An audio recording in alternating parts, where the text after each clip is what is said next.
Oh, yeah.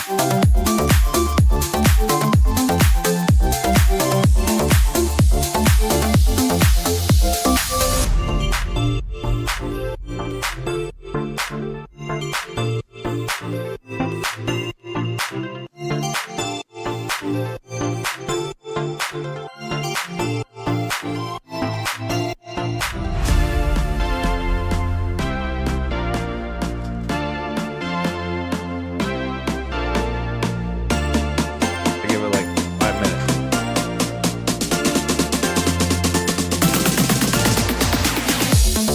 Why can I hear myself in your mic? You can. Should be able to. Is it actually doing that? Are you actually? I think it's on stream, maybe. It's probably stream. Well, it's not on stream. It's muted right now. You know, they do follow their.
Hey, how's it going, guys and gals? Welcome to this week's episode of Cartridge to Cloud. We haven't been on in a while, so we're going to be here talking about all the Games Fest fun stuff. I am joined by Ginger Flame today. How you doing? What's up? What's up? What's up, buddy? Not much, man. And I'm excited. Lots of crap to go over today, man. Oh my god! I mean the amount of news. So like, you know, E3 is officially dead, right? We were talking about a little bit before the show.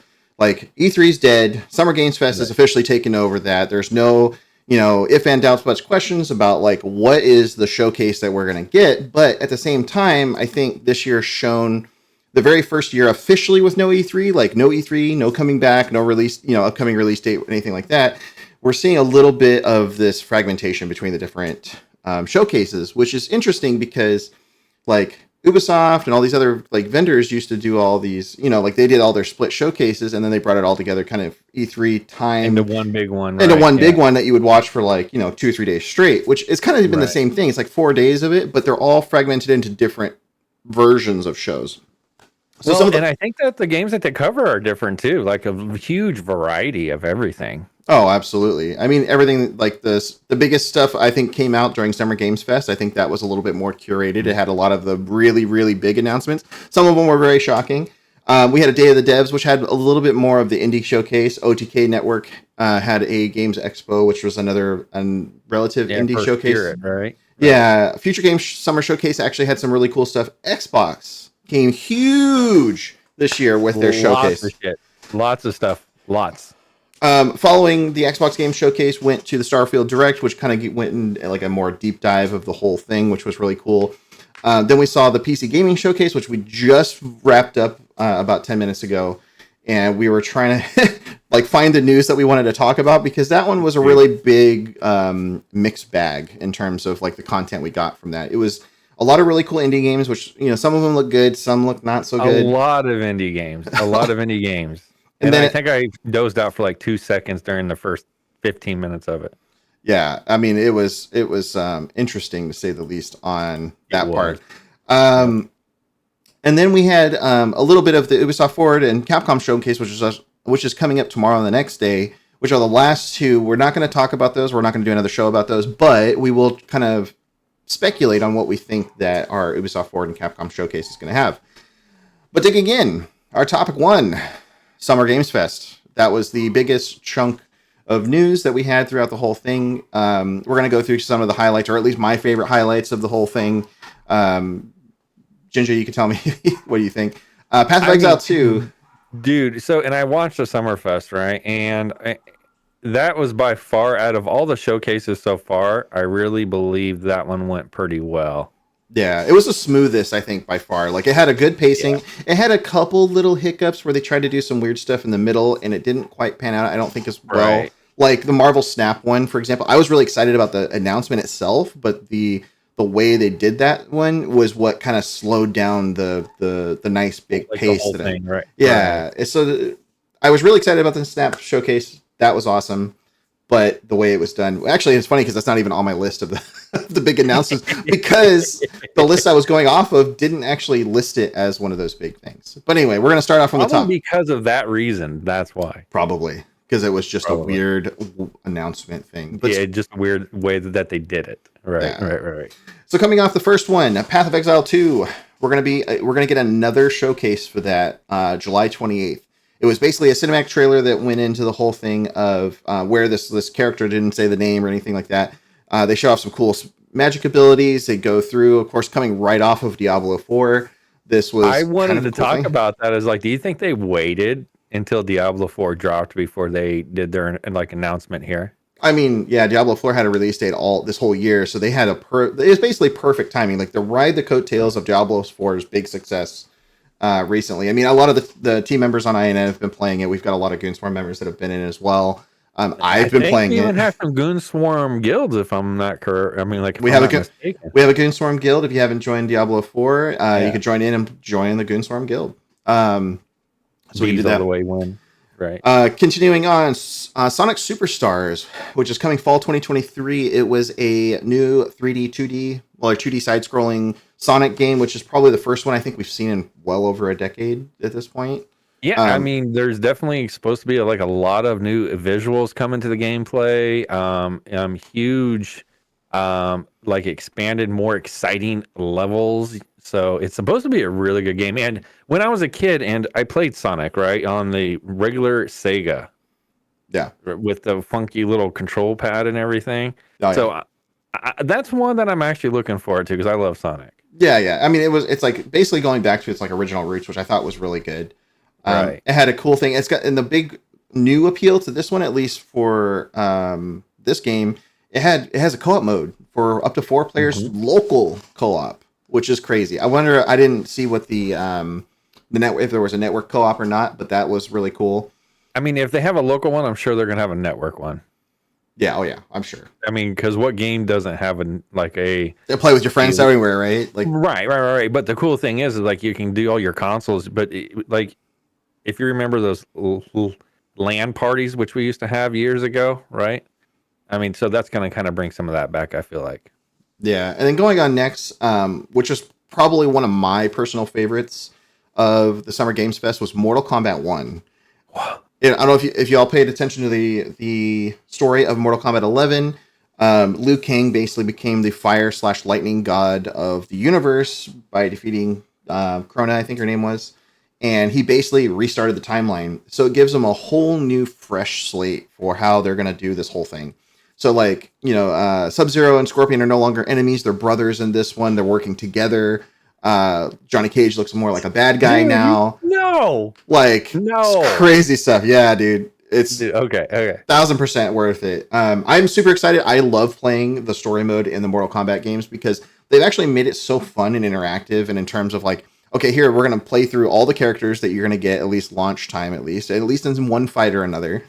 And you get kind of exposed to them all while playing the story throughout the whole thing, which they do it so well. NetherRealm Studios kills it with that, which I thought was really cool.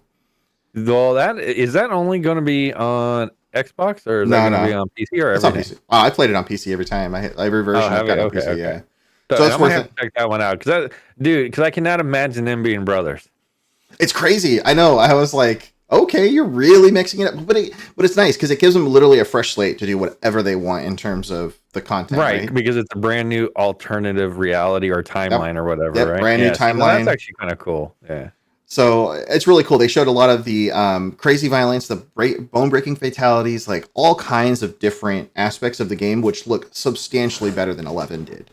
Please tell me that they will have the finish him line in. 1,000%. Okay. It was in there, and it's way smoother too. Right. Like the gameplay looked really good. All the extra content looked great. It was phenomenal. Moving on, Baldur's Gate 3 gets reveals Jason Isaacs as being one of the characters in the game for Lord Enver Gortash. He's a new antagonist for Baldur's Gate 3, which is coming out on August 31st. Finally, after 2 years of early access and constant wipes of the game, we're finally going to get a release for this one, which I'm so excited to actually... Like, I haven't actually gotten to play through the whole thing because every time I was getting so far through, the game would update and then my old save would be bad. So every time they did like a new expansion or release with a new character class or something in it, it was resetting my thing the whole time. Now I'm really excited to be able to dig into it. For this one though, I mean, but the choices are really going to affect the gameplay of this one like a lot more than what I heard from the previous type of the version. So, and I'm looking forward to that too, because the Baldur's Gate is really fun to play.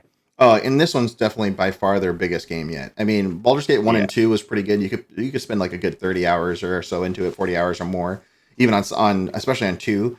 But this one looks like it's going to be like, even more than that. So it's going to be pretty good, right? I'm excited. This one, the next one kind of actually threw me for a doozy. Spider-Man 2 that releases on PlayStation is coming October 20th, 2023, which is the bigger reveal. They finally had the release date on it. But one of the questions I had for it, like kind of going back on this whole thing, is just a few weeks ago, there was a PlayStation showcase, which we watched. I would have rated it pretty low. It was actually kind of a mediocre showcase, in my opinion. It spaced itself away from all of the Summer Games Fest stuff, which I thought was kind of interesting. But why the hell didn't they show this at PlayStation Showcase? They did drop it, like another trailer, but they didn't say a release date then. Instead, they saved it for Summer Games Fest, which I'm guessing maybe they wanted a bigger audience for it, but dropping it there versus their own showcase was really weird to me. And I really think that the reason that they did that, because it's just like what you said at the beginning, right? Because you got all these different showcases that are bringing everything into one big showcase. So, and to me, it's probably going to be about money. Maybe they paid Spider-Man to release information as such, hey, don't say anything on your channel, but come say it on ours as a group, blah, blah, blah, blah. And here's more people. So I'm sure, but that's why they did it. But I'm looking forward to it because I love Spider-Man. Yeah. Oh, yeah. I mean, he's definitely my favorite superhero out of everybody. I mean, no joke. Like sitting right here on my desk is I got a brand new capture card to hook up my PlayStation so I could stream this game when it comes out. Like I am fully dedicated. October 20th, you're going to see me there playing Spider-Man 2 all the way through. And then unfortunately, I'm not a console player, so I won't be able to play it till it's released on something else. Yeah, which, I mean, it'll be a good bit. Right. But overall, looked great. I mean, Spider-Man 2, I'm excited because Kraven, I'm okay with like being one of the villains, but Venom is one of my all-time favorite Spider-Man villains or antagonists, anti-heroes, whatever you want to call them, depending on when you talk about him. But he's one of my favorite characters, including Black Suit Spider-Man and all that stuff. Like one of my favorite eras of Spider-Man stuff. So I'm super, super stoked for this one. So you loved the movie Spider-Man 3. I like the idea of Spider-Man 3. I thought Spider-Man 3 was a bullshit fucking like version of Venom because he was like the scrawny, weird morph. Right. It's just fucking weird. It's just hey man, but he had the black suit and everything though. Oh yeah. I mean, the black suit part of it was cool. the Venom like portion of it, and Topher Grace playing Eddie Brock was super dumb. He was not the side, like he didn't look anything like the character. Like they had everybody else pretty nailed down. Even Sandman was great, but when he got to Venom and Eddie Brock and all that stuff, like it was just not worth anything for that one. So, well, hopefully the video game Spider-Man 2 or 3 will be better. I'm hoping than the movie. So, all right. Anyway. Continuing on, Witcher 3 Part 1, Season 3 Part 1 trailer was released. It's kind of like I guess they're splitting it into two parts, which we didn't know up until this point. They're splitting the third season, which is Henry Cavill's last run as Geralt. They showed a really cool trailer for that. We would love to show some of this stuff on here, but man, the copyright strikes on some of this stuff, kind of crazy. Are pretty high. Yes. I wish that we can show a clip of the game, but that they did like in the showcase for this, because it was really good. Oh yeah. So it was really cool. I'm excited for that. Going up next, Lies of P. It's a new like Bloodborne style Souls-like game that's coming out September 18th, 2023. It also has a demo playable right now. I have it downloaded. I haven't gotten to play it yet. Probably tonight I'm going to dig into that. Some of these demos, like there's quite a few that we're going to go through that we've noted, like when there's a demo or something like that, we're putting it in here. Definitely play these if you love demos. Like, I mean, getting to play some early content of, the full version game, if you decide if you want it or not, like I think it's great. Well, I love to play like the demos before I purchase any game if possible, just to see if I like the gameplay. Yeah, 100%. Like if the demo doesn't speak to you, the full game most likely won't. Right. It's a very weird era. Let me pull this up actually. Lies of P, because I could tell you a little bit more of what it looks like. It's a thrilling Souls-like that takes the story of Pinocchio, turns his head and sets it against a darkly elegant backdrop of Belle opaque area. So interesting. Opaque. Yeah. So kind of an interesting thing. Kind of like a Pinocchio weird spinoff, which is really interesting. But yeah, something different. Pinocchio. Yeah. Pinocchio. I mean, who would have thought? I mean, and I'm going to be honest with you, I don't even remember watching that one. So I have no idea what this Lies of P demo is. Yeah. Another one that I'm personally excited for, Alan Wake 2. They finally have dropped a release date for October 17th, 2023. 3 days before Spider-Man. I hate to say it, but I'm like, Alan Wake 2 coming out 3 days before Spider-Man. I'm not going to get to it until after I finish Spider-Man at this point.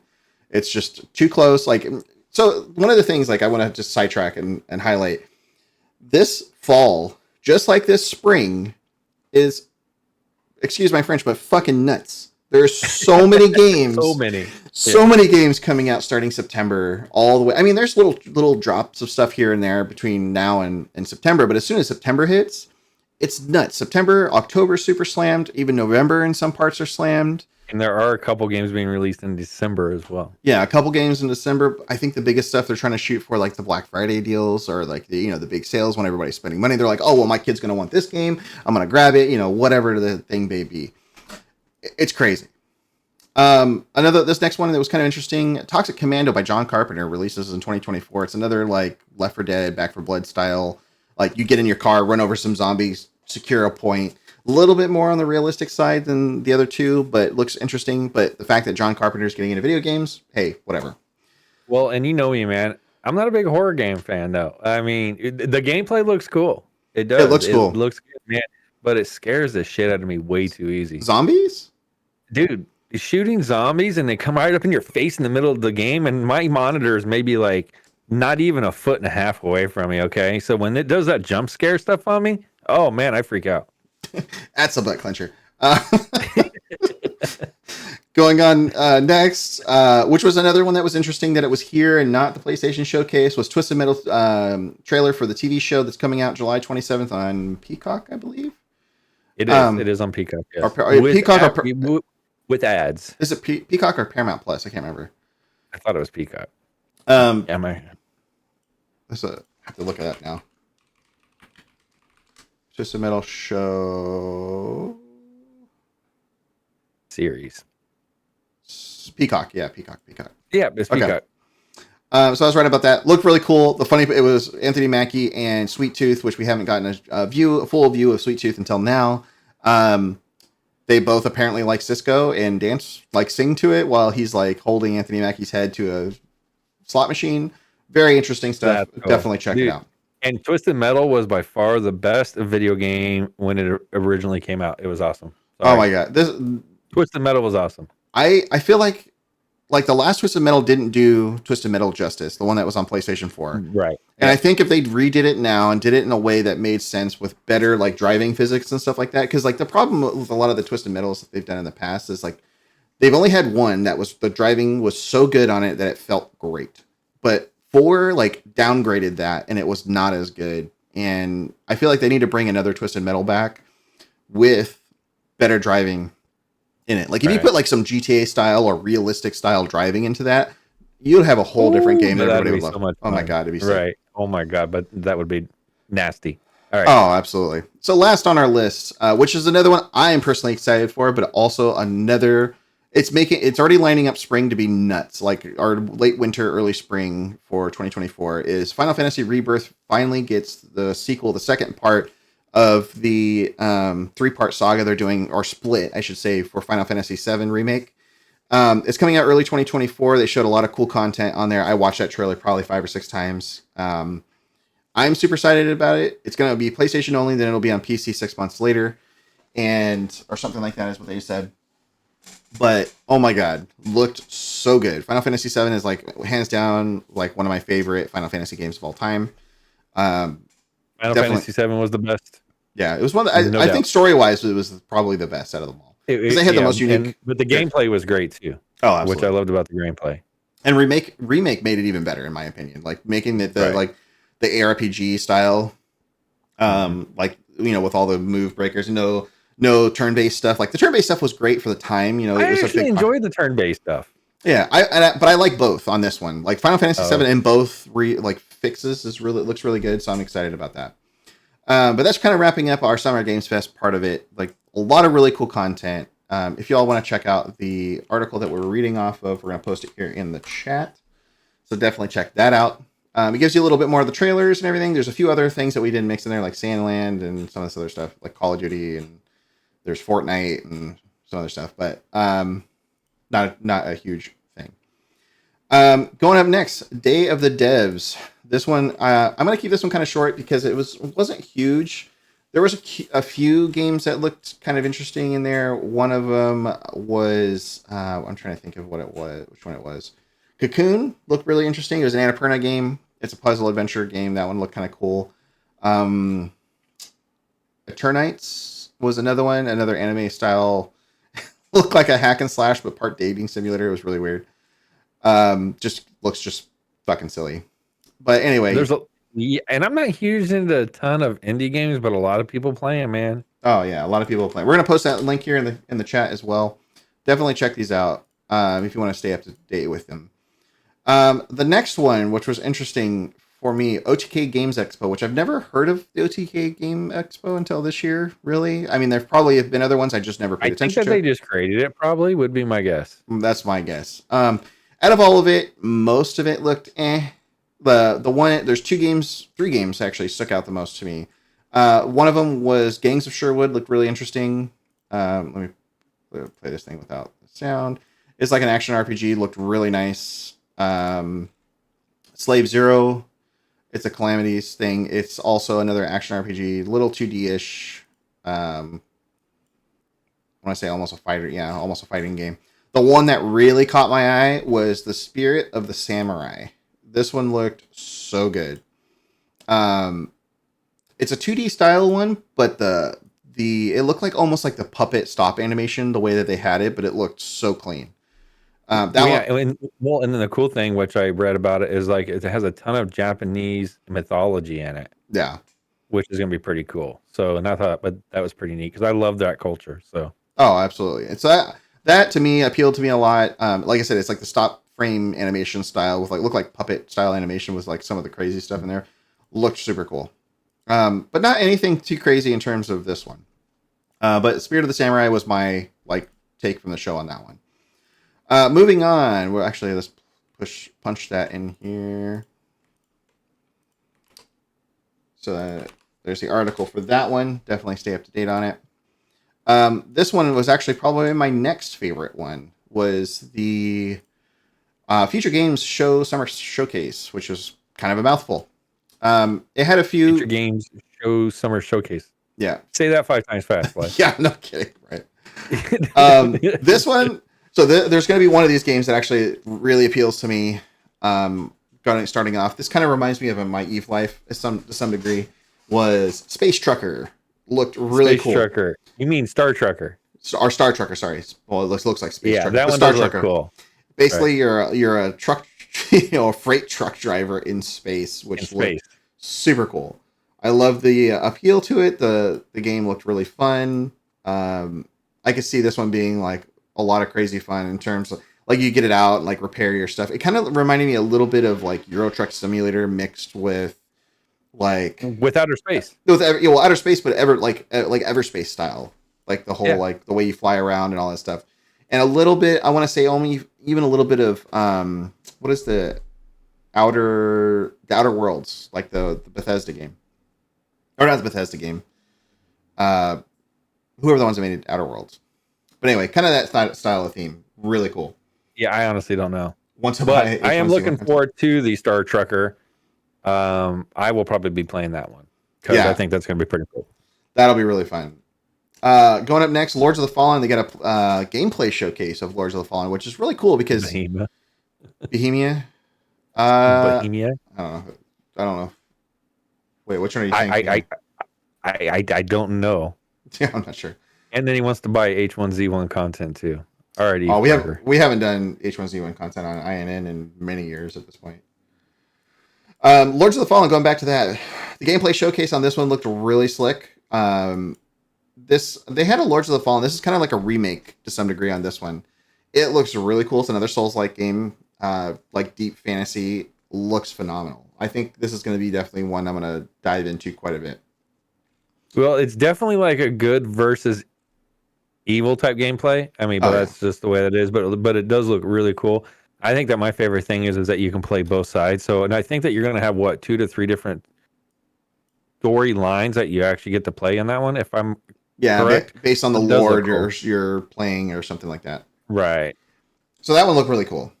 Definitely kind of coming off of the whole success of what is it called? Elden Ring. Like I think this is where this one's going to thrive a lot. It's just the deep fantasy style. Which I loved Elden Ring. Souls-like game. Yeah, Elden Ring was like legit. I suck at it. I didn't get too far because I suck at those games, but it was really cool. Yeah, it was a pretty fun game. Next one was called The News Cycle. This one looked interesting. It's like kind of like reminded me of like a city builder to some degree. Yeah, but the tech ages of it were kind of. I mean, but it does look cool. Like the graphics look amazing in it. Yeah, so it looks really cool in terms of the graphics and stuff. I'm a sucker for city builders. Like we'll talk about some more really good ones that are coming up here soon. This one actually looked kind of crazy. Luto. It was a horror game, but very deep atmospheric horror, like real detailed, real crazy, kind of like Layers of Fear, which we might be doing a stream for here soon for Layers of Fear, the new remake, or I guess restart or something of the whole thing. A rebrand. Or rebrand, I guess, of the whole thing. But it looks, Luto looks really fucking cool. So the Steam demo that's out right now, you can play that today. Definitely check that out. So Luto looks like it would scare the shit out of me, to be honest, man. Oh, dude, like that one looks like I'm a horror game fan, but I like that one is borderline, like almost might be too much for me. We'll see. Yeah, and then I believe, if I'm correct, like it's based on like some Spanish like history or background or something. I don't know. It looks scary as shit. I'll just say that. Like I will not be playing that game. Oh, dude, it looks nuts. Anyway, the next one is another like spooky, atmospheric, but not really. I don't think it's really a horror game. It's like a psychological horror experience that has like puzzles and everything else. Dude, horror is horror, bro. No matter how you put it. If it makes my heart rate go up by 2 more beats per minute, I'm afraid. All right, we're gonna have to put a thing up at some point where we go and vote and see if we get Jinja to do a heart rate monitor horror stream and just watch it just fucking skyrocket. Dude, you guys would see that thing go. Boop, boop, boop, boop, boop, boop. I mean, like all the time, man. Like all the time. All right, good. Oh man. Let's see. What was the next one on my list? Horror game. Dude, they're coming out with a lot of those this year, though. I mean, there's a lot of horror games coming out. Yeah. And I just got to say that there's a lot. Yeah, Leica Age Through Blood looked kind of interesting. It was a little bit of it's a side-scrolling game that had a bunch of different little stuff in it. Kind of interesting. Not my cup of tea personally, but it was cool looking. The next one I liked, The Bookwalker, Thief of Tales, a very cinematic trailer for the most part that kind of goes through this interesting era of like magic and kind of like, I don't know, look kind of like a Hogwarts. Kind of like Harry Potter on steroids and with weird ass creatures. With a sci-fi aspect to it, yeah. With the sci-fi aspect. And it's all first person. So that looked really crazy. Comes out June 22nd, demo playable right now. That's actually another one I'm gonna have to put on my that one I probably will try myself. It looks like it would be able to get my heart rate up, but it looks like I'll be able to withstand that one. Yeah, so that'll be good. I'm definitely excited for that one. Pacific Drive looked okay, a roguelite survival game in a but I think everybody would like that one though, just because I mean you literally have to like make it through this territory and then you got to fix your car. I mean, like there's a lot of stuff which you got to be able to do, and then you drive through swamps and stuff. To me, it's kind of like the Ghostbusters on steroids. Yeah, it looked pretty cool though. Yeah, definitely. We haven't seen a whole lot of survival games, and I think even some of the ones that have come out haven't been great. Yeah, but I like this one where you could kind of like make your car malleable and fix it and do all kinds of little crazy stuff, which I thought was really cool. On Guard, then there was Resistor, Rekka, which like most of the stuff looked kind of This Rekka, I think is how you pronounce it. Rekka. It looked kind of like a Shadow of the Colossus mixed with Studio Ghibli style vibes, which could be interesting. Definitely check that out. We're going to post a link here in the chat. Definitely look at that. Kind of going through. I mean, there was a lot of content on this whole thing. What did you think of the Future Game Showcase? The future. I thought they definitely did better than the most recent one, the PC Gamer Showcase. Okay, so there was more for us, I think, at this one than there was the PC Gamer Showcase. So I feel like that this one was pretty good. There was a lot of decent games that came out, or that are going to be coming out, and I thought that they did it pretty well with it. A lot of good games. A lot of games I will never play, but that doesn't mean somebody that's watching will enjoy them. So there's a lot of great games to be played. It definitely wasn't the AAA game showcase, in my opinion. No, I had a couple of them. Like Lords of the Fallen, I think is probably the biggest AAA game I think that came out of that whole thing. And it being there didn't make sense just because I think it should have been at Summer Game Showcase. That's what I thought too. So, but there's a couple of those games that were shown in this particular showcase that should have gone to the main showcase. But I mean, if you're looking for non-AAA games, because these are the games that are going to cost you like $10, $15 eventually, right? So like what you can buy like on Steam. So I think that these are going to be good games for that. So yeah, definitely try them out. But there's a couple that I would definitely play, and there's a couple that I'm like, eh. Yeah, there's some that were like I'm not sure if I would go crazy about those, you know. Right. I think the next showcase is going to be pretty cool to talk about. Oh yeah, absolutely. I think it'll be something very, very, very different. So we got the Xbox Game Showcase up next, but we're going to take a short break. We're going to run some ads so that way nobody has to hit ads for the next hour or so, because like the next two sections are huge. The Xbox Game Showcase mixed with the Starfield one was massive. We're gonna talk about the PC Game Showcase. But yeah, we will be right back. Stay tuned.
Alrighty, we are back. We are back. Sorry about the Welcome delay. back.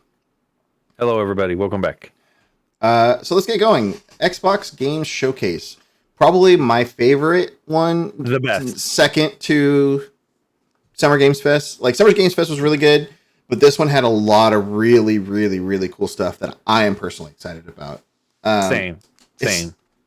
So we're going to get kicked off with this one. It is nuts. It has a ton of content. Like, this thing, I felt like was never going to end with all the cool stuff. Like, it went by so fast with it all.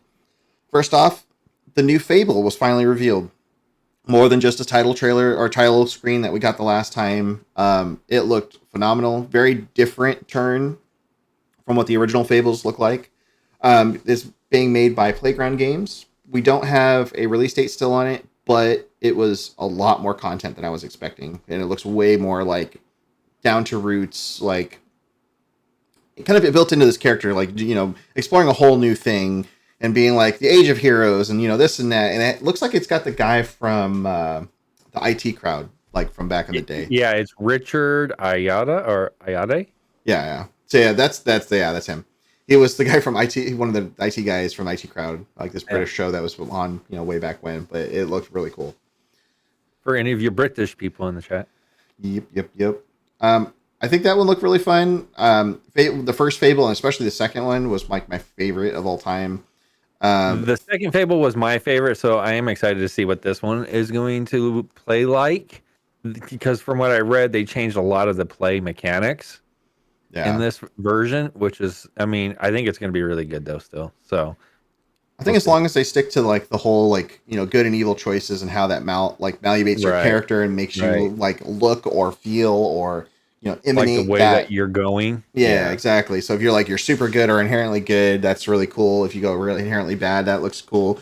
I replayed Fable 2 multiple times because of that. Like, I wanted a really good character. I wanted to see what they look like. I mean, he eventually gets like really bad character. Yeah, really good. He had a halo over his head. He had like light eyes. He had like this cracked skin that looked like it was glowing like holy stuff. Like, the guy was a saint. And then you go to the dark side and he was like cracked blue and red and it looked all evil, had black eyes or red eyes. Dude, it was super sick. Well, this one should probably be just as good, and I am looking forward to it. So yeah. Next on the list, we finally got a release date for Cyberpunk 2077 Phantom Liberty. In spite of all the hate that Cyberpunk got at their launch when it was so buggy and stuff, I didn't experience as many bugs as most people did for whatever reason. Playing on the PC version, I experienced a lot. Yes, and it's varied based on who played it and what your rig was set up for and everything. Right. So, like, if you didn't have DLSS, it was a big deal. Like, it didn't have as many bugs because you didn't have DLSS, all this other stuff. But anyway, I think since then they've definitely redeemed themselves on Cyberpunk. It's a very smooth, wonderful gameplay experience now. The story is still phenomenal. I really love Keanu Reeves in it. This one is going to introduce Idris Elba as a new protagonist, which looks really cool. It is the only story expansion that they're going to be doing to Cyberpunk, and then they're going to be moving on, I think, what I would presume would be the next Cyberpunk. But yeah, this is going to be the last. Anything with Rihanna Keeves in it, in my opinion, Who's it? Keanu Yeah, Reeves. I was like, Keanu Reeves. Oh, who's that? Reeves, Keanu. Anyway, but anything with Keanu Reeves in it, man, is going to be really good. Okay. Yeah. I mean, his new movie that just came out was really good. Yeah. So, I really like, the John Wick movies. I mean, you could get me going on dude, the those John all. Wick movie 4 was legit. No Uh, spoilers, but legit. oh, absolutely. But Johnny Silver, he's coming back to play Johnny Silverhand again. We got a big trailer for it. We've got the introduction of Idris Elba. We've got the Phantom Liberty missions that are going to take players into a new area of Night City, which is not there now. As long as they go and new missions. as long as they don't, release it into a buggy mess that it was the first time, we'll be great. Well, a lot of people are definitely going to be keeping their eyes on the release of this, though, for sure. Like, you're going to have, big, huge magazine companies and stuff, or, podcasts, and a ton of people are going to be watching this release for sure. So, Oh, absolutely. And we'll be one of them, because I tell you what, it's a great game when it's working smooth. And this is another one that's coming out in an insanely busy week. September 26th is when this was set to drop. Now they're going to be doing like a Cyberpunk World Tour kind of deal, showing off different aspects of the game and all these different big hotspots. There's kind of a lot of content there for that, which will be kind of interesting. So I'm curious to see how that ultimately ends up. Dude, yeah, Cyberpunk 2077 looks phenomenal. It does. Going on to another one that we have not seen in quite some time. Avowed is coming in 2024, which the first time we saw it was, I want to say, like 2 or 3 years ago at this point. Oh, when they started making it, right. Yeah, and it kind of showed off as like another like Skyrim type game. But this time around, the gameplay looks very different. It looks actually more on the lines of what Fable used to look like in terms of its like non-seriousness. To me, the Avowed definitely kind of took a negative turn in my eyes, like at least in my hype for it now. And it's kind of weird because, so in the time that this has come out, Immortals of Avium, which is one of the kind of things I wanted to talk about, that one's coming out here soon, I think in next month, and then we're going to be doing a release stream on that one. But it like Immortals of Avium looks kind of like Avowed did originally. And then it looks like Avowed's been like kind of downgraded to some degree, like a little bit less serious, a little bit more cartoony. And I don't know what to think about it now. Like, it doesn't appeal to me nearly as much as it originally did.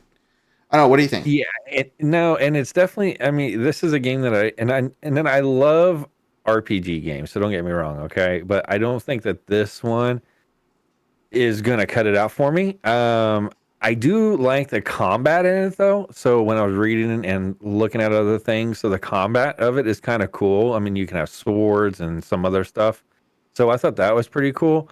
But if you got the Xbox Game Pass, it's worth the download and play. In my opinion. Yeah, and that's where I'm at. Like, I will 100% go and play it. I will like with Xbox Game Pass. Hands down, even for PC, it is one of the best deals in gaming right now. You could go and get it, play hundreds of games on it, and still be fun. Anything that's Xbox related that came in the showcase is going to be day one on Xbox, presumably on most of them anyway. Cyberpunk, Cyberpunk, I think is the only one that's not. But well, that's because they want you to buy that one. Well, they want you to buy that one because that's it's a $29.99 expansion. I think it was what it was. Right, exactly. And they're probably going to sell it for $70 like every other AAA game release. So yeah, so it looks definitely very interesting, way different than I expected. Right. We'll see. It's a TBD. I mean, some parts looked way more serious than others, but the core gameplay definitely looked like it has taken a step back from what it originally was. So I'm not sure to think about that. Another one that was kind of an interesting one, kind of one of the longest, most requested things for the Xbox Series X. A lot of people want to get into the next gen gaming, and they get the budget console, which was the Xbox Series S, but it only came in a 500 gig option, digital only, no disc or anything like that. They're releasing a black 1 terabyte version coming out on September 1st. Pre-order start later today, or actually yesterday, so they're out today. It was yesterday, yeah.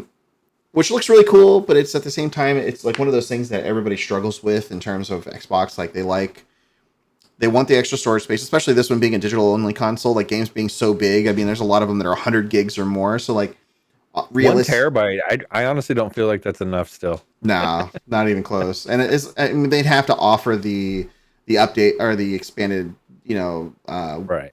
memory slot, which I don't know if they do in this one. I think they only do it for the X.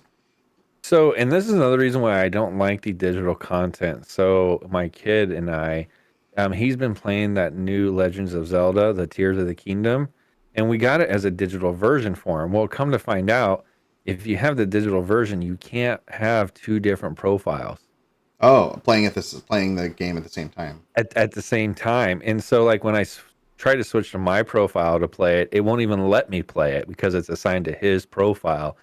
So you have to go get the physical copies in order for things to work, in my opinion. So this is why I don't. I mean, if it comes with the expansion slot, I think that'll be okay. If it doesn't, I don't see 1 terabyte being a lot where you can put a lot of games on there, man.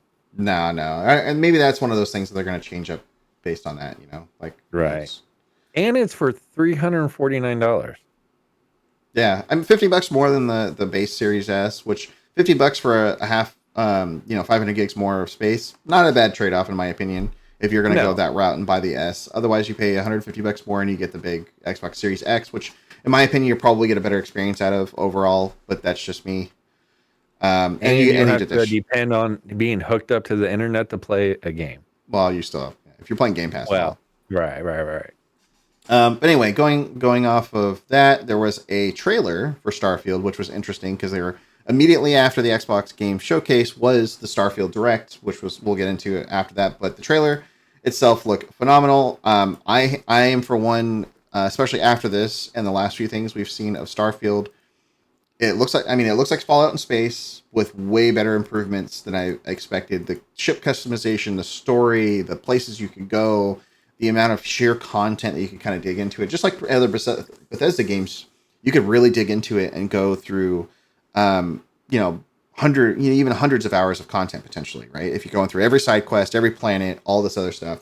It looks like the average gameplay is probably going to still be around 40, 50 hours, kind of like most Bethesda titles. If you go straight, beeline straight through the whole story mode, the main story mode and all that. But I mean, they're going to give you so much extra places to explore and want to go through and all that kind of stuff. Also, what's up, McLeod? How you doing? Welcome in. Didn't expect to come in and see someone asking for H1Z content. What's up, Cloud? The trailer stuttered and cut out on YouTube, which chat reacted to how you... Oh, of course they would. Of course. I think they made up for that in the Starfield Direct right afterwards, so hopefully they got that. But yeah. McLeod, if you don't know him, he's from Push to Talk, one of our other shows that plays on Saturdays. Definitely check out the show. Just along with all the other great content that is here on INN. Go check them out. Go check them out. Going on some of the other ones, South of Midnight, Xbox, like a new Happy Few developer. Its next project, South of Midnight, which looked kind of weird. Yeah, it's definitely one of those other horror games that I will not be playing. It's less horror. It's more like the distorted reality, kind of like We Happy Few was. It was just weird. Dude, when you got somebody that looks like they have a zombie hand playing a guitar, that's horror. Okay. Nah, you're fine. You're fine. And a black crow. All right. And there's a black crow in there. Hey, so that's a horror. We could be going Norse mythology. That's Hunin Munin from Odin. I don't know. Anyway, dude. Yeah. All right. One of the other ones I was really excited for because I'm a big Star Wars nerd was Ubisoft's Star Wars Outlaws from Massive Entertainment is going to be showing off again. We'll probably see more of it tomorrow. This was just a trailer of the whole thing. I don't think there was much in terms of in-game footage. It was mostly a CGI trailer. But there is an Ubisoft Forward tomorrow that you can stay tuned and see what the expansion on this whole thing. So awesome. I thought you guys stopped doing this show. We do it on and off now. We can't do it every week just due to schedules and whatnot, but we were trying to make sure that we do them for the big events and things like this. So definitely. And we had a lot of big events just recently. Yeah. So we were like, well, let's do a show and try to talk to all the different things that have come out and, kind of get going on it, which I appreciate it. We're going to pause at this one. And I'm going to tell you why, man. Any Star Wars game is epic. Okay.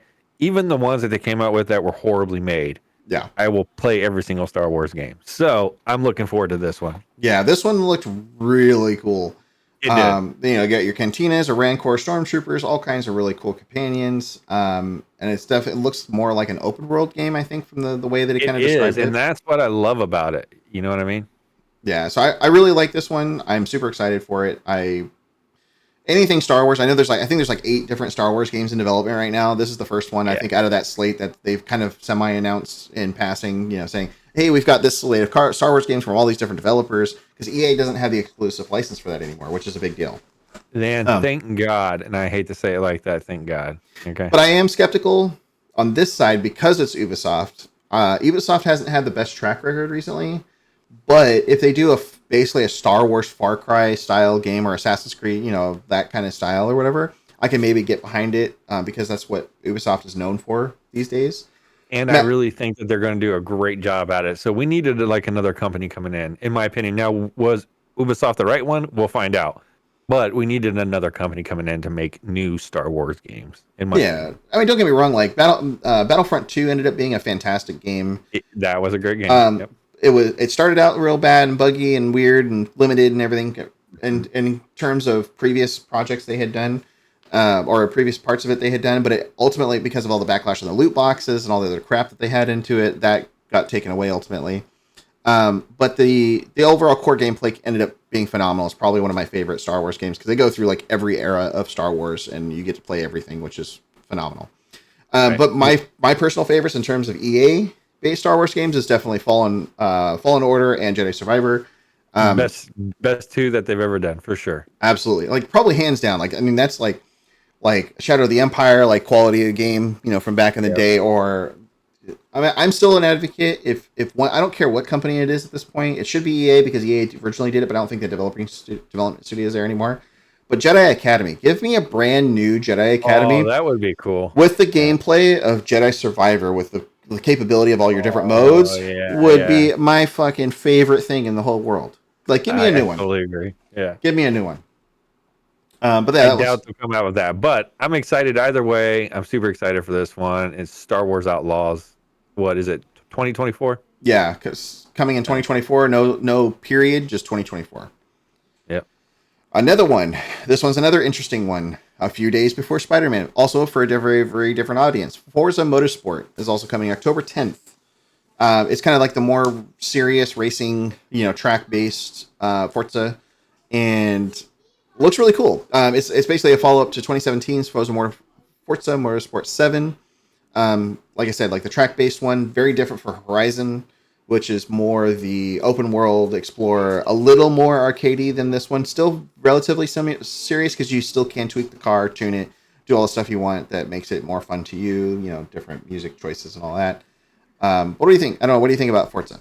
So Forza is actually one of my favorite racing games out there. So obviously my very first one was Need for Speed. So if you ever remember those type of games. Dude, Need for Speed Underground, like the OG one? Oh, dude, the OG, best racing game ever out there. Well, nothing will ever beat it. But Forza, I love their motorsport line. And I think it's fun. I think the visuals that they're actually doing in this next one are supposed to be huge.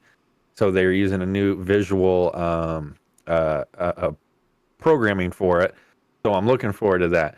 Now, the thing that always gets me is whenever I watch like Reels or TikToks or whatever, and you see these guys that got these they built, like a whole car basically in their living room, and it looks like they're driving them. So I'm looking forward to that kind of stuff. But it's pretty cool. Hot Pursuit was where I started, but Underground 1 and 2 was awesome. Dude, Hot Pursuit was great too, Claude. Oh, yeah. Hot Pursuit was good. Great. The first Hot Pursuit was really, fantastic. Yeah. Yes, but I can definitely see a lot of people playing Forza Motorsport. Their games are usually pretty solid. Their last one was okay, but with the new visual programming which they're putting into this one, I think it's going to be awesome. So I'm looking forward to it. Oh, yeah. A lot more customization options. They showed off a little bit of that. One of the ones they showed in the trailer was like the new Corvette. I think it's the CS1. And they show that you could do everything you want in terms of body and performance and so on. So there's a lot of really cool add-ons for that, which I thought was really awesome. I don't know. Yeah, we'll see. October 10th. Yeah, and I think it's going to be great, man. And I'm super excited for it. I don't know if I would play it because I don't have a steering wheel. Controller. Mouse and keyboard. Controller's my next best one. I cannot play racing games with a controller, dude. I broke my wheel. So you play Fortnite on a controller, but you won't play a racing game on a controller? Come on. Dude, I can't play racing games on a controller unless it was the original Need for Speed. I just can't do these newer ones. You got to have a steering wheel with the shifter and everything. Oh, I mean, yeah. If you want the full sim experience, maybe why not? Yeah, I mean, play the racing games now on the controller, at least in lieu of the racing wheel. Trust me, I would love the racing wheel too. But yeah. play Fortnite on a dude. I'm sure there are people that do that, Cloud. Oh, Okay, I'm I'm sure sure. there are. I'm sure. I don't even doubt that one. And then the reason why I play Fortnite on a controller is because it gives you aim assist. Okay, so when I'm not that good at it, so I need Look at it. this guy, the cheater, going using aim assist. Oh man, It's not cheating. It's this built guy. into the game. All right, go ahead. In Exile This they've one got looks cool. a new one that's called Clockwork Revolution. Kind of looks like a first-person shooter with a steampunk theme to some degree, and there's also I don't know, little aspects, I guess, of time manipulation, kind of something like that. It's got also another day one on Game Pass, which is really cool. Of course, like Forza, it's also going to be day one on Game Pass. Didn't forgot to mention that. Like I said, Xbox Game Pass, hands down, for PC or Xbox, doesn't matter. Best deal. You need in to gaming. have it. You need to buy it. And then what? It's $1 per month still, or like for your first trial? They got rid of the trial, the dollar per month trial did just they? last month. Yeah, but it's $15 a month, or you do $10 a month for PC only, but it doesn't include like the Xbox Live aspect of it. $15, do the ultimate. It's worth it. Looked really cool. It was kind of a short trailer, but definitely looked very interesting. I could definitely see that coming and looking good. That's going to be a good game. Yeah. I have a feeling on that one. I didn't see a release date for that one. They don't have one yet. Coming in due time was what they said. For Yeah, it. coming in due time. Coming in due time. Whatever that means. That'll be interesting. It was only a CG trailer, not a whole lot in terms of everything else on that. But yeah, there's a couple of them we could skip over. Metaphor, Spirit the Fair. Metaphor one, if you're into huge anime, it's going to be a good one for you. So Yeah. if you like those type of games, where it's like that anime stuff, it is an RPG. So I like a lot of RPG games, but this one does look pretty decent for that. But no, this one I think is for people who liked Persona 3, 4, and 5. It's from the original makers of 3, 4, and 5. It's called Metaphor Refantasio. So it looks pretty interesting. Totally new world, coming sometime 2024. Definitely something there to check that out. Spiritfarer Studios coming up with a new co-op action game, kind of like a 2D top-down style one. That looked okay. Also another Game Pass one. Supports up to 33 players all at once. Yeah, it's top-down 2D games, and I have a hard time with those, but a lot of people love them, So it does look like it's going to be a cool game, and because you can play with a bunch of different people, that's huge. So it's going to bring a lot of people together. You know what I mean? Oh yeah, another one that's gonna. It's like I think we had what was the other game that we talked about just a minute ago that had September, late September. September one. That's going to be the what was it? Oh, the Starfield one, wasn't it? Well, Starfield's beginning. Oh, it was Cyberpunk. So September 26th. Cyberpunk. So 5 days later, you're gonna get, or 6 days later, you're gonna get Payday 3.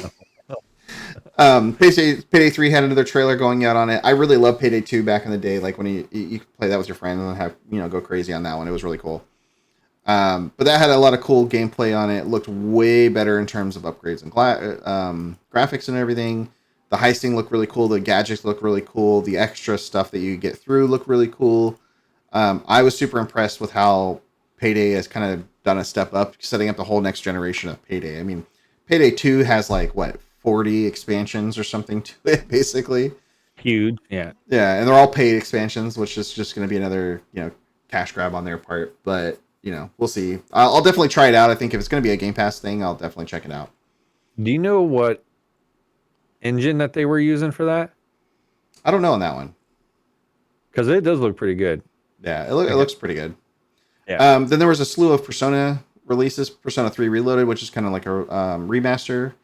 Looked like it's kind of an upgrade in the visuals, basically kind of bringing it up to par with the current ones. That's coming in early 2024. Another one, Persona 5 Tactics, which is like a strategy style one, kind of like XCOM or something like that. That one's coming on Game Pass on November 17th. So that's going to be another fun one. I've never played Persona, so I can't say anything about it. Basically, talk to Diddlebop if you ever want to do it, but it's easily a 200+ hour game. It's massive. You can play it for fucking ever. Dude, I barely got time to play Eve, man. Right.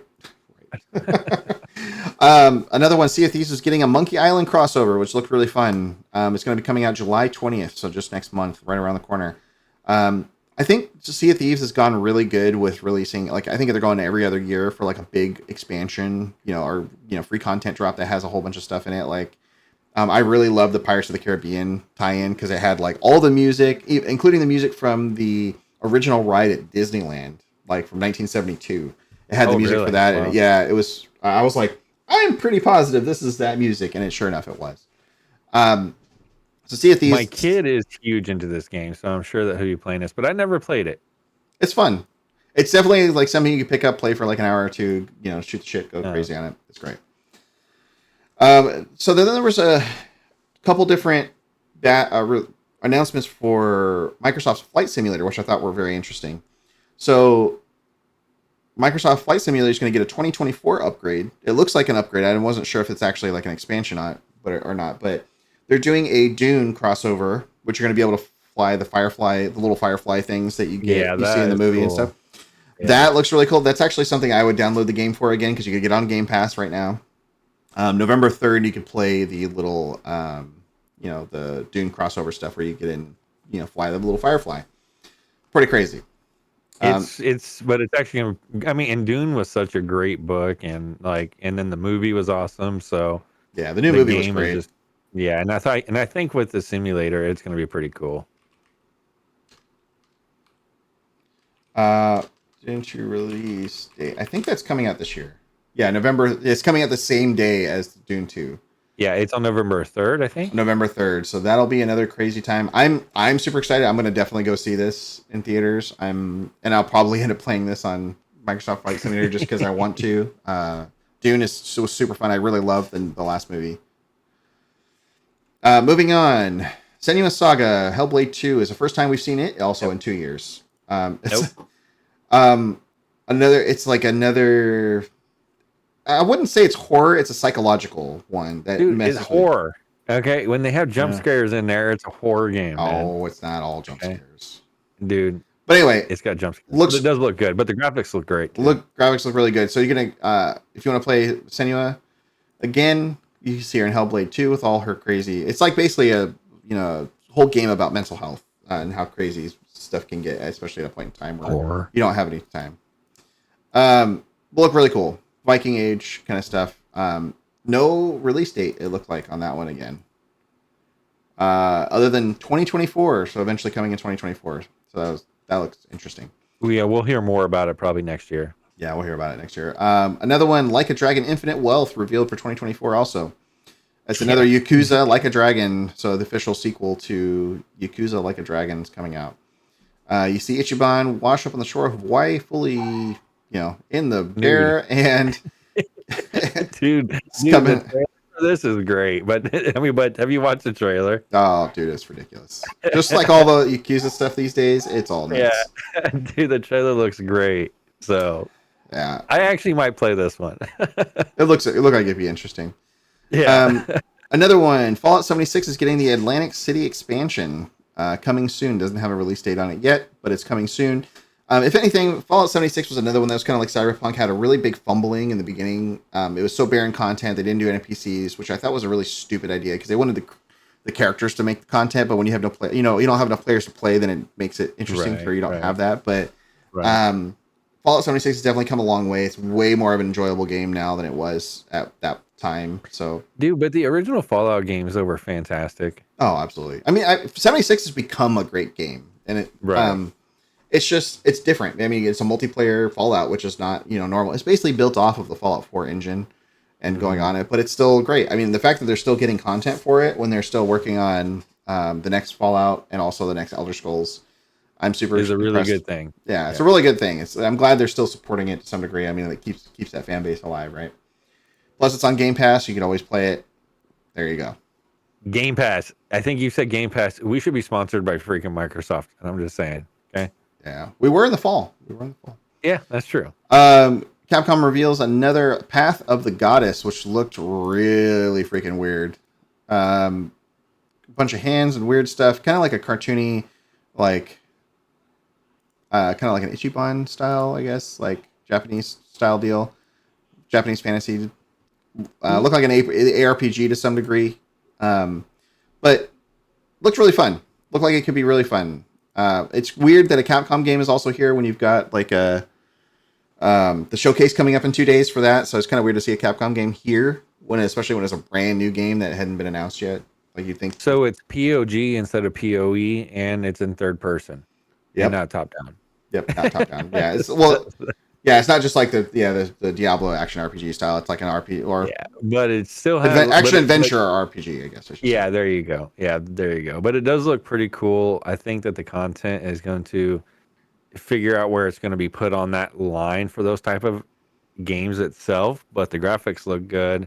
When I was watching the video for some of the swords and then the knives and things like that, so then it was pretty colorful, so which is kind of cool. So it's not all dark, which is what I like. Absolutely. So with that being said, I really think that it's going to be nice. And just like what you said, though, I don't know why they did it in this showcase, but it is what it is. Maybe it's because it's going to be on the Xbox Pass. Yeah, maybe So, because I Game don't Pass. know. Maybe, I don't know. It didn't even say if it was or not either on this one, so it's just kind of weird. Right. So, and we don't even know when it's going to be released, right? Oh, it is Game Pass. Yeah, at the end of the thing, they have Game Pass on it, so that's probably why they had it there. I guess. I'm sure. So that's what I'm kind of thinking. I'm sure we'll see more of it in 2 days when on the Capcom showcase. And if it's on Game Pass, I think which most of these are, I'll definitely, probably play a lot of these just because it's on Game Pass.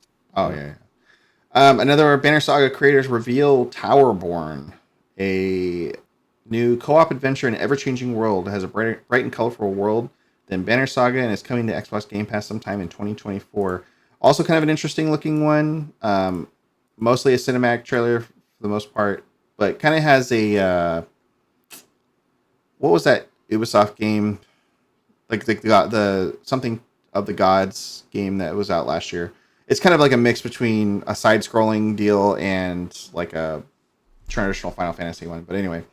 Oh, are you talking about the Immortals? No, Stars of something or another.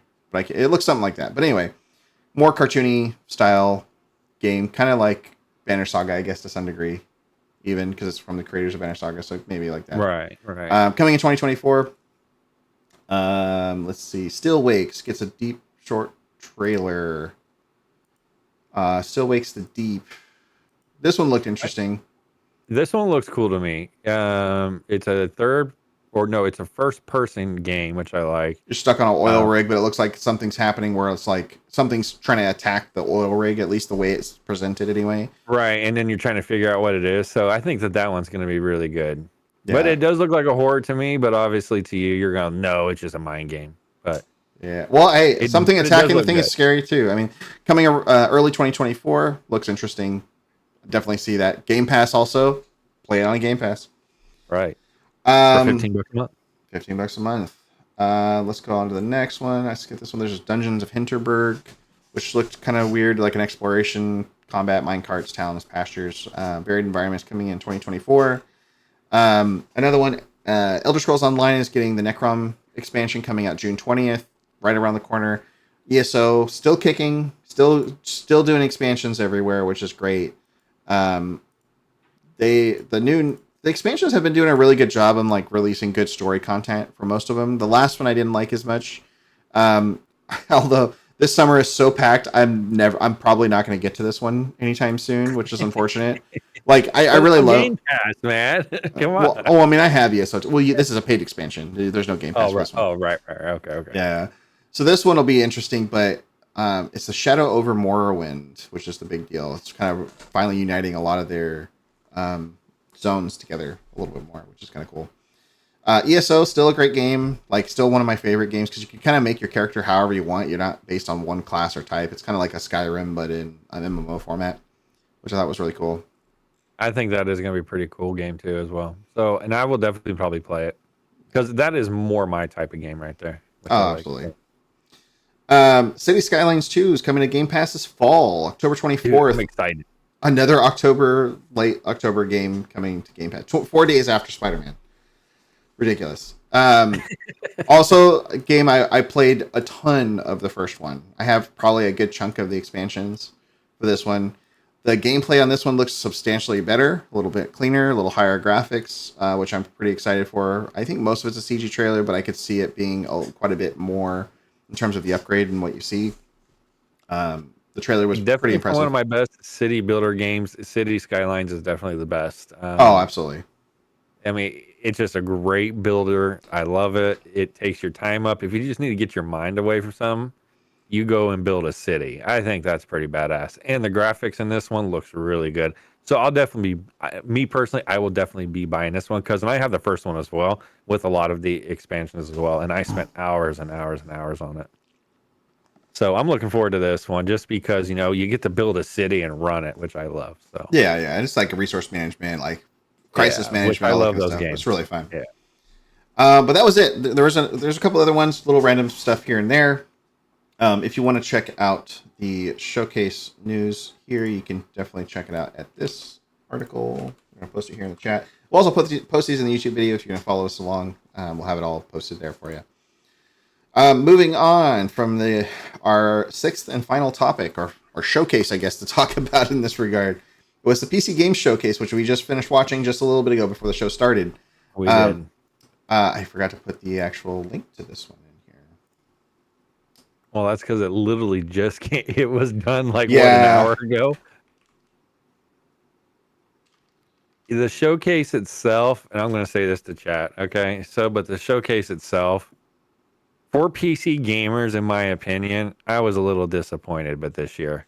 It was with the entirety of the showcase, not the games that are technically in it.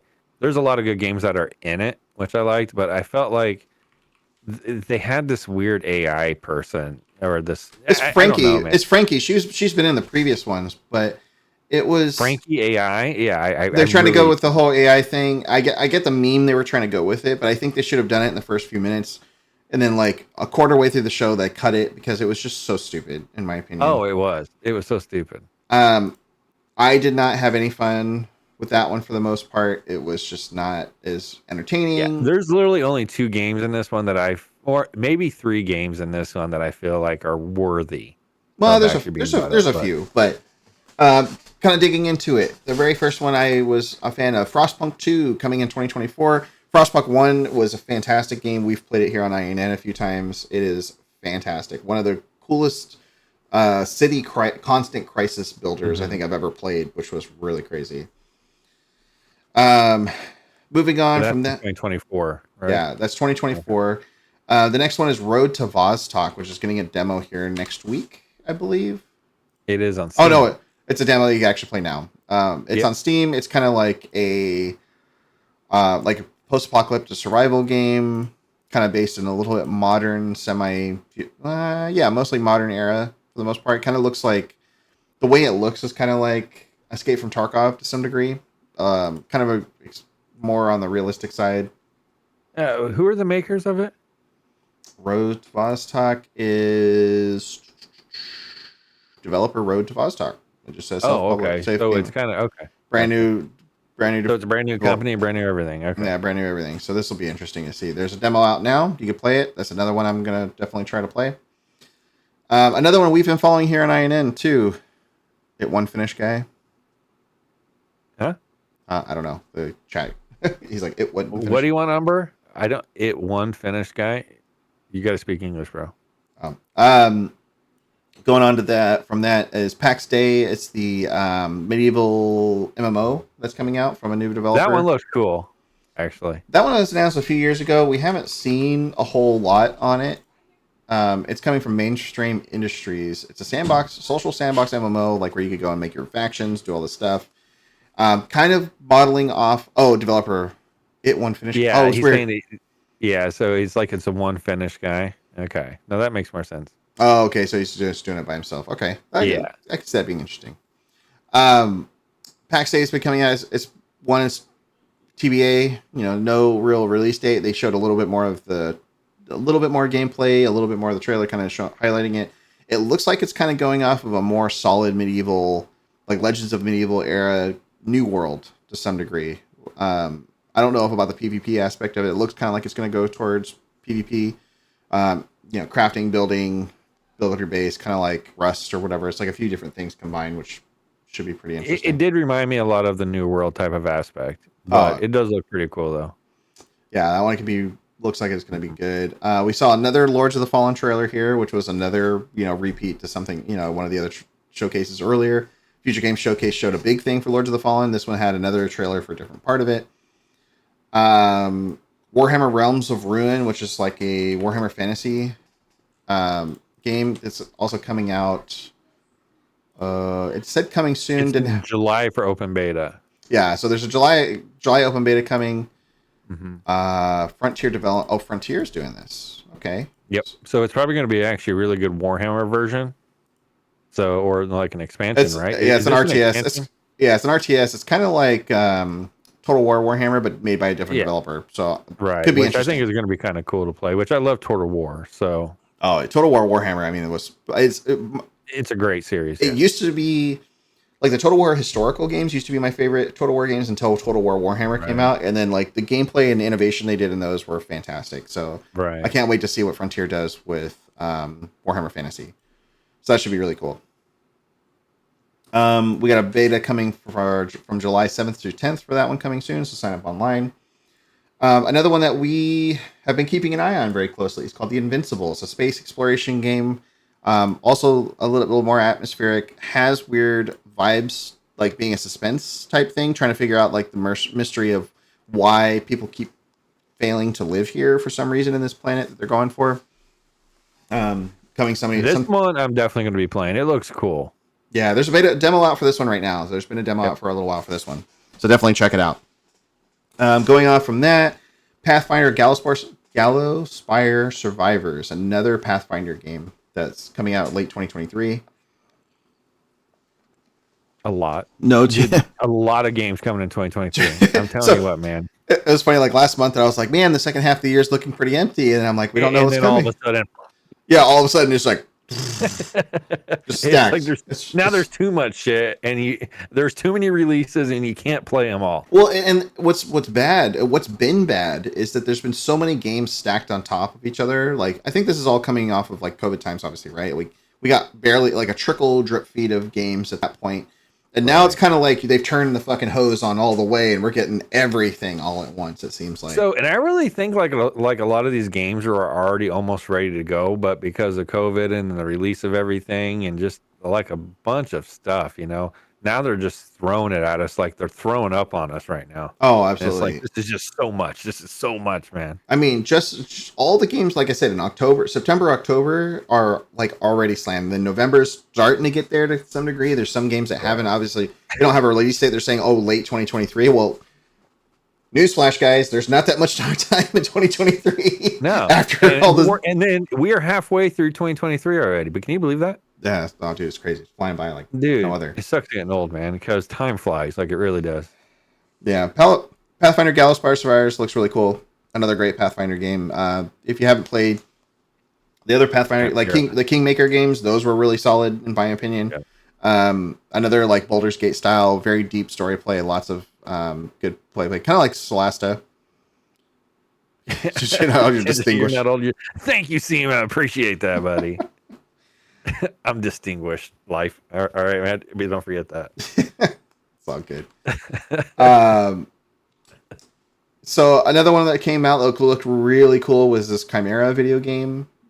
Was Chimera? Yeah, it's pronounced. It's Chimera. Yeah, Chimera. But it just says game reveal. It's weird because I can't. It's hard to pull it up because there's so many. Well, it has no release date, and I don't even think it's in alpha mode yet.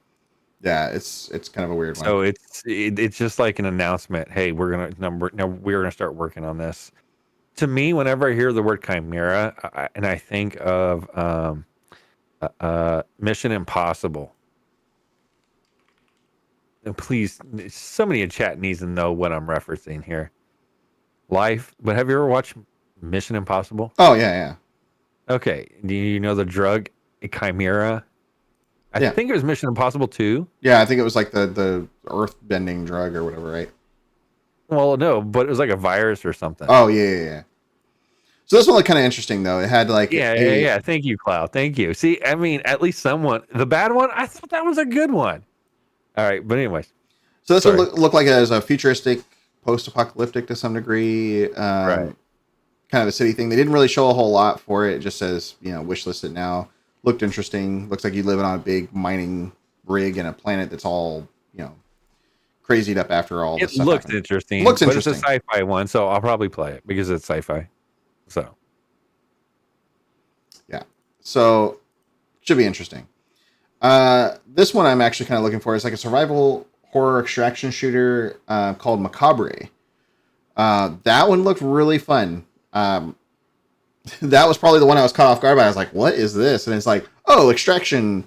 Extract from this place." And people are like, "Oh my god, like what was that? A bear? No, the bear doesn't sound like that." And the guy gets eaten. Great. Kind of campy. Kind of reminded me of Deceit a little bit. Like I'm trying to remember what showcase what it had Deceit. Something had it yesterday. Yesterday, the day before. Was it Deceit 2. Probably the Day of Devs, I think, Maybe it was Day of Devs. Yeah, one of them had Deceit 2 being shown, which I'm looking forward to because the INN crew at one point was like obsessed with Deceit. We played that nonstop for weeks. I mean, I think our streams for like probably close to a month had Deceit in it. Seriously? Oh my god! Wow, it was nuts. So Deceit 2, I'm looking forward to see how they do it. It's basically where you put, I think it's 5 survivors in a room, and 2 of them are monsters. And they transform at certain parts when they go through like day or night cycles, and they have to be sneaky about it to make it to the end. So it's Among Us on steroids. Basically. Yeah, when you go and transform, you get like a different set of abilities. You can eat them. It's all kinds of stuff. Right. It's good fun. All right. Thus, no. All right. So Macabre looks a little bit like Deceit to some degree, except you're battling the environment, not less like Deceit. Like there's no player playing the monster. You're just fighting monsters and trying to escape while you're trying to get out of the room. Yeah, while you're trying to get your stuff and get out. What's that game, or like you can do it in real life? Like where you go to those rooms where you got to figure out puzzles with people. Oh, escape rooms. And then yeah. So is it kind of like that? Yeah, it's kind of like that with monsters. Yep. Monsters trying to kill you, basically. Yeah, so it's kind of like that. Fantastic. So Macabre, I'm definitely keeping my eye on that one. I wish listed that one. There's supposed to be a demo coming out soon. It's a TBA. It's to be announced. They don't have a thing for it. It looks like it's got like monster relic things that you're kind of trying to hunt for. Stealth extraction horror is what they call it. Stealth extraction horror. Yeah, see, I won't play it, man. And I'll watch you play it, but I ain't going to play it. Yeah, so it looks interesting. I could see this one being really fun. Okay, good. Going on from that, Breath's Edge 2. We actually have, I think we did a review back in the day for this one, or we had a key for it, but I don't know if we got to it. But Breath's Edge 2 is a space game with your chicken. They're coming out with a second one where it's kind of like a comedy-based one, which is really fun. Breath Edge 2. It has a chicken, and I haven't even looked at the trailer for this one yet. Yeah, so it's kind of a funny. Oh, this was on a planet, so it's not. The other one wasn't a space station. This one looks like you finally land and get to do stuff. Yeah, because it looks like you get to drive around and stuff, and then you're shooting these frog-looking things. I mean, like but it does look pretty cool. I'll give you that. Oh my god, yeah! On the whole thing, you see him with a gun, and it's a woman behind him with a chicken on his shoulder. Yeah. Ridiculous. The chicken.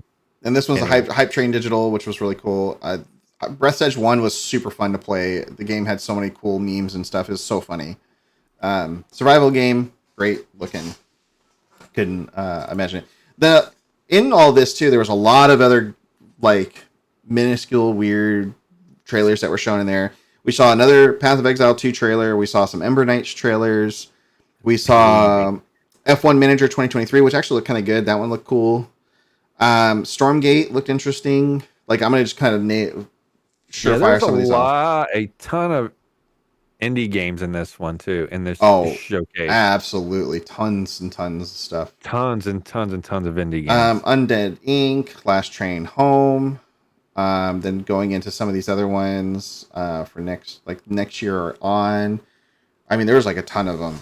Like one of them. My last one that was at least the one I wanted to talk about was the Dune Awakening trailer, which looked like a survival Dune-based game. It didn't look like a RTS, kind of like the last few that have been. Definitely very interesting. They had kind of like the dev blog talking to the developers of like what the type of game it is and what the things you could do, which was really cool.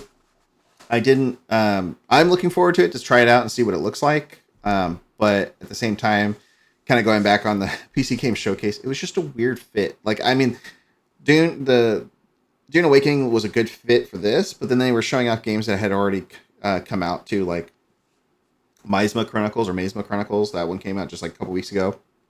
But they had another announcement because there's a physical edition coming on June 20th, which was really weird. Yeah, but it's really weird on the way that they did this. I mean, once again, man, and I feel like the PC Gamer show, the showcase for this one was just weird. I mean, yeah.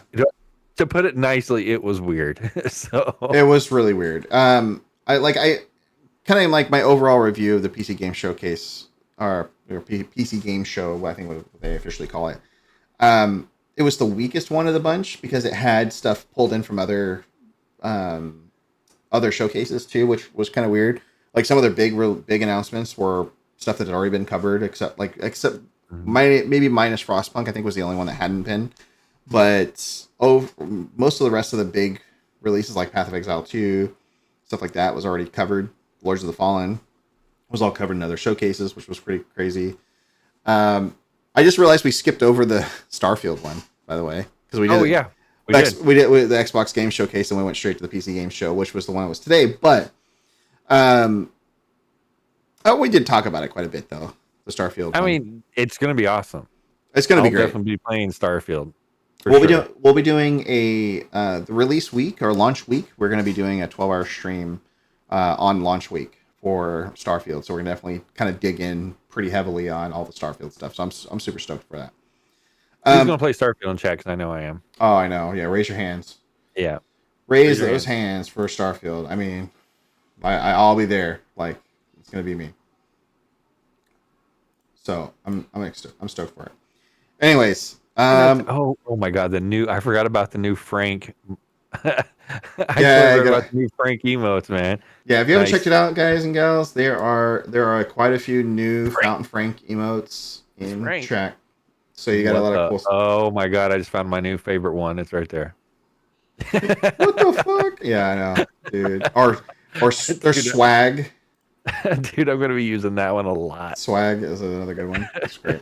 Anyways, we're talking about Fountain Frank on our show. Come on. Screw you, Fountain Frank. All right, now you get out of here. But yeah, that wraps it up for all the big stuff that we needed to talk about. There was quite a few showcases. We're gonna post them in the VOD for this later. Definitely check out all the great content that's coming out. I mean, so many games coming out the late half of this year and even to the next year, which was great because it was like all the showcases didn't focus on just this year. There was all little cookie bits to next year too. For the first quarter, I mean, I feel like for the first or second quarter of next year. So yeah, I mean, now that like COVID's done and games are being developed now in full swing, I feel like it's just like firing from the hip, like as many as they can. Because oh my God, there's so many releases. Like I said, September, October, there's so many games that I want to play that are coming out that I'm gonna have to literally pick and choose which ones are gonna go there, which is a good and a bad thing. It's great for gamers that want diversity or are looking for those specific things. But man, the big tentpole games are really going to pull a lot of people.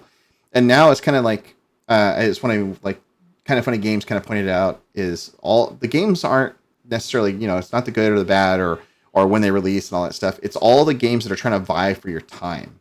Yep. Like you don't have enough hours in the day to play every single, big, huge AAA game or whatever. But SEMA does, but we don't. Right. Yeah, right. But it's going to be nuts. Like this, the whole second half of the year is it's crazy with how many releases that are coming out. And because there's so many releases, make sure you guys are following us on Twitch and on YouTube and our Twitter. Make sure you guys are following those so you know when our streamers go live. That's the big thing, right? Because we're not just streaming Eve. We're doing a lot of great content for you guys. So there's a bunch of things coming. Yep. Yeah, a lot of different content that's going to be coming on the channel, guys and gals. Like, definitely check it out. We've got at least for the month of June, we're donating half of our revenue to the Trevor Project. So definitely check that out. They're definitely helping a lot of LGBTQIA plus finding themselves, understanding feelings, going through. Like it's basically mental health help and a lot of other things for people that are really good. Really, of the whole really thing. Check out Discord, YouTube. We're going to be pushing some content straight to YouTube and not just Twitch, which will be great. Mondays, we have King Wolf doing Magic Find Mondays on Diablo 4 for the month of June. Then we have Wormhole Wednesdays on Wednesdays with Mafoon and Mark, which is really great. It's a really good show, actually, too, because I really do enjoy the Wormhole Wednesday show. Yeah, that one's fun. Theta Thursdays is still going to be on, I think, for the foreseeable future, but I think they're going to be taking a hiatus here soon from that show to focus on Wormhole Wednesdays instead. Then on Fridays, there's going to be random game release streams. Definitely check out the calendar below. There's going to be stuff that we're going to be pushing on there. Across the next couple of months, obviously, now that we've got way more releases, we're going to be putting more stuff on the calendar later this month. We go through a monthly calendar review now and see what games are coming out, what games we're going to dedicate to go and play for you all. Definitely with the big summer and fall release stuff, we're going to be playing a lot of different content for y'all. So I'm really excited about that. It's going to be busy, so make sure you guys are following us on everything, social-wise. Oh, yeah. Do we even have a social media link? I'm sure we do. Yeah. Going on to Saturday. Friday is going to be the game release days for the summer. And then going on to Saturdays, we have Push to Talk. First, that's in the morning. In the afternoon, we have the Meta Show, which is our flagship show with Brisk Rubal and Mark Resurrectus. Definitely check them all out. But we have a lot of really good content. If y'all haven't checked it out, definitely check out the schedule below. And then you'll have all this stuff that's going to be right here for you. But again, thank you all so much for joining us today. I'm your host, Life Shifter, with Ginger Flame, co-host Ginger Flame. Hope you all had fun with this super long episode of Cartridge to Cloud that we'll be hoping to bring out some more here soon. Definitely you'll be able to meet some of us at TwitchCon coming up this fall, possibly. So we're looking at that and seeing who's going to be going. I'm pretty excited about all of that. But thanks so much for all coming, and we'll see you all next time. See you guys.